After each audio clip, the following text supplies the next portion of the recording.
Leia, nasaan na itong mga sumukong suspect sa hazing at mayroon pa bang hinahanap ang mga otoridad na sangkot dito?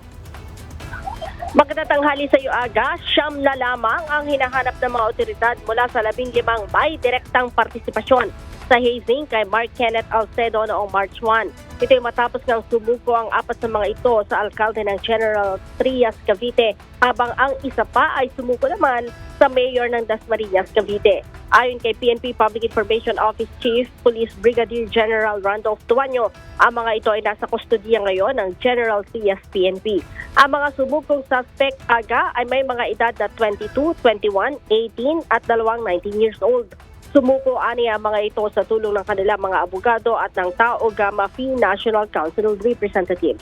Una nang sumuko ang driver ng kotse na naghatid sa hazing victim sa ospital. Bukod sa mga kusang sumuko, Aga, mayroon pa ani ang mga nagpahatid ng surrender feeler sa mga otoridad mula sa mga pinaghahanap na suspect. Aga?